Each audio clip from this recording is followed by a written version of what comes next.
Superman and Me by Sherman Alexie. I learned to read with a Superman comic book. Simple enough, I suppose. I cannot recall which particular Superman comic book I read, nor can I remember which villain he fought in that issue. I cannot remember the plot, nor the means by which I obtained the comic book. What I can remember is this. I was 3 years old, a Spokane Indian boy living with his family on the Spokane Indian Reservation in eastern Washington state. We were poor by most standards, but one of my parents usually managed to find some minimum wage job or another, which made us middle class by reservation standards. I had a brother and 3 sisters. We lived on a combination of irregular paychecks, hope, fear, and government surplus food. My father, who was one of the few Indians who went to Catholic school on purpose, was an avid reader of westerns, spy thrillers, murder mysteries, gangster epics, basketball player biographies, and anything else he could find. He bought his books by the pound at Dutch's Pawn Shop, Goodwill, Salvation Army, and Value Village. When he had extra money, he bought new novels at supermarkets, convenience stores, and hospital gift shops. Our house was filled with books. They were stacked in crazy piles in the bathroom, bedrooms, and living room. In a fit of unemployment-inspired creative energy, my father built a set of bookshelves and soon filled them with a random assortment of books about the Kennedy assassination, Watergate, the Vietnam War, and the entire 23-book series of the Apache Westerns.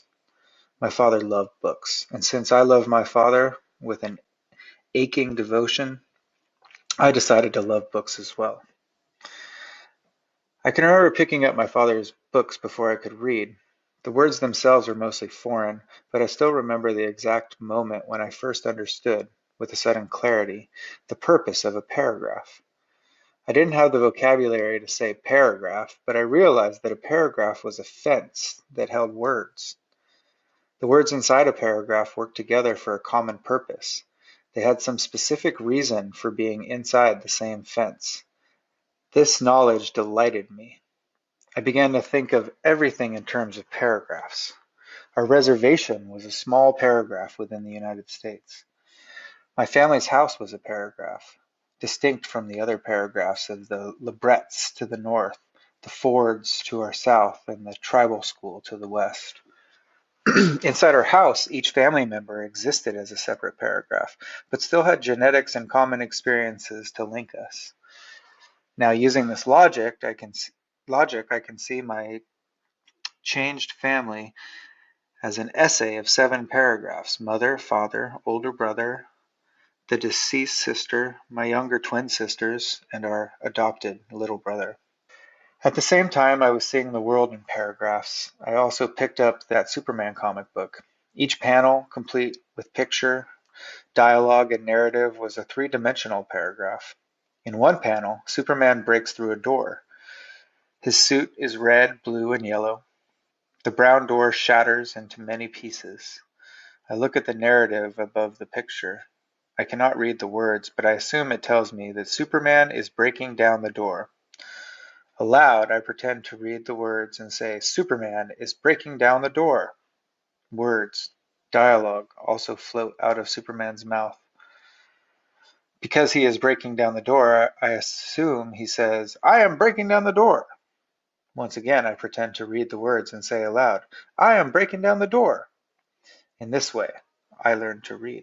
This might be an interesting story all by itself. A little Indian boy teaches himself to read at an early age and advances quickly. He reads Grapes of Wrath in kindergarten, when other children are struggling through Dick and Jane. If he'd been anything but an Indian boy living on a reservation, he might have been called a prodigy, but he is an Indian boy living on the reservation and is simply an oddity. He grows into a man who often speaks of his childhood in the third person, as if it will somehow dull the pain and make him sound more modest about his talents. A smart Indian is a dangerous person, widely feared and ridiculed by Indians and non-Indians alike.